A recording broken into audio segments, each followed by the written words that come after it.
October 6th, Payson Canyon, Utah. Alright, this is an area I've been to before, but I came up the other side of a little draw and didn't see this structure, which is really interesting because two of the structures are supported up in the air, not leaning against trees, but they're supported because there's three of them crossed right here. And the one in the middle going straight up towards me is propped against a tree. The other two are, because they're in a kind of an X pattern, all support each other. Really interesting. And then here's a fourth one that goes directly from me up over the top. There's some more structures over to my left. I'm going to follow those and see what I see. The big problem with these structures is there's just enough brush that you can't get far enough away from them to show how neat they are. This tree on the top, that is the butt portion of that tree that's up in the air over this log. And you can see how these are all knotted right there. Anyway, that's really interesting. I guess that's a territory type marker, because I don't see any other reason for something like that.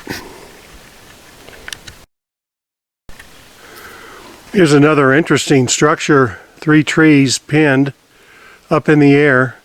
You can see the one broken off. It's pinned so that it's stuck up there.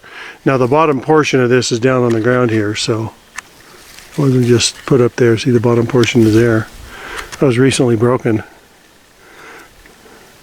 And this is kind of interesting here. I'm in a large ring. It's made by fallen trees. Now, yeah, is it possible? But these sort of ring things, when I was with Rio, he mentioned that they make these little fences or borders all around areas where they tend to stay. I've seen them around areas where they sit.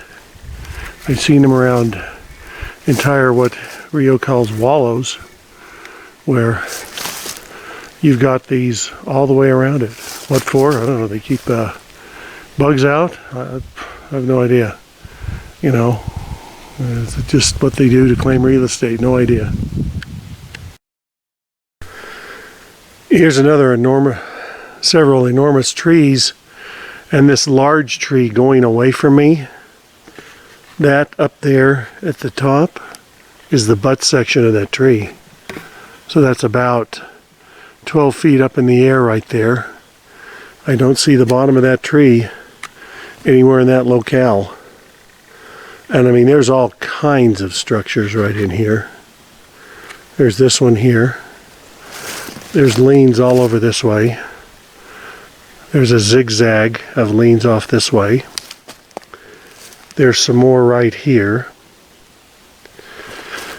I'm in an area of a tremendous amount of down timber. So some of these, you can certainly argue, would have to be natural.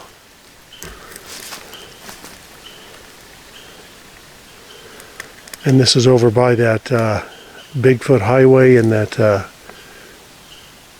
teepee or wigwam structure that had all the logs laid down in front of it. And again, here it is from a slightly different angle, the butt section of that log, but you can see this crisscross all around here of these things. Again, you just have no concept of how awesome this is unless you're standing here and can take it all in.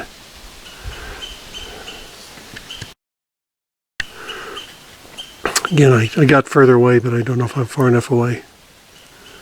Because again, there's so much brush that once you get very far away, it disappears.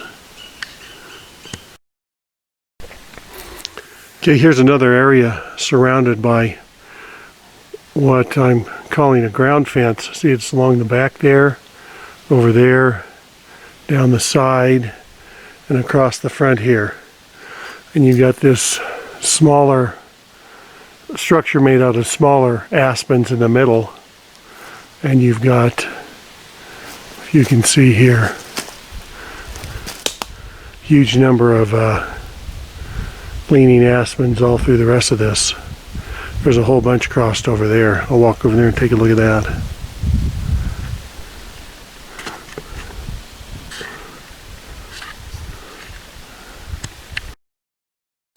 And here is just a knot of down trees cross every which way.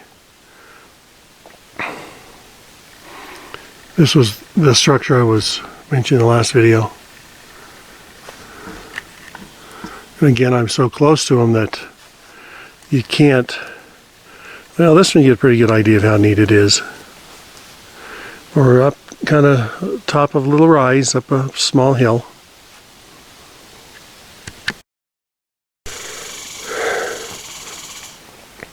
For people that are skeptical about this, I saw those last few structures, hike down a couple of 100 yards, scattering a little bit, got to a little bit of a flat spot, where then that's kind of the edge of a hill, and voila, I come to another batch of structures right at the edge of the hill before it starts downhill.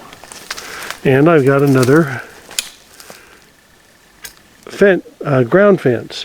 Now, one tree laying down there, okay, that happens. But where you've got 3 or 4 trees all laying on top of each other, side by side to each other, all leaning the same direction, making effectively a wall or a fence, that causes a little bit of question. And then when you see it 20 or 30 times here in the woods, but you go elsewhere and you never see it at all.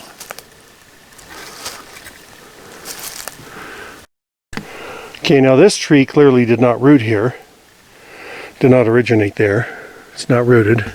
That one going fairly straight up is still rooted right there and is leaned up against this tree to my left. And you can see how the one closest to me goes up at an angle and is not being held by the pine over there. It's being held because it's laying across the X. And as you can see, there's another one off to the left where the butt portion is up in the air and broken. Now, the other portion of that log is down on the ground here, so that probably just fell across there and broke. How this one coming up towards me is staying suspended is a mystery to me at this point. I can't see how that stays up. It is holding up the one across me. I'll have to walk around and take a look and see what's holding that up. Okay, I see how it's being held up. As it comes across here, it's being wedged between this tree and this tree over here. Now, I mean, it's a 1 in a billion shot that it could have fallen that way and fallen at the time to get all this other stuff hooked up. I mean, again, if I saw this one time in the woods, I'd say, okay. But I've got dozens of photographs of the same sort of structures. These things are really ingenious, I tell you. You know, how they see this stuff, the incredible strength it takes to do it. I mean, this is just awesome. I say that word a lot.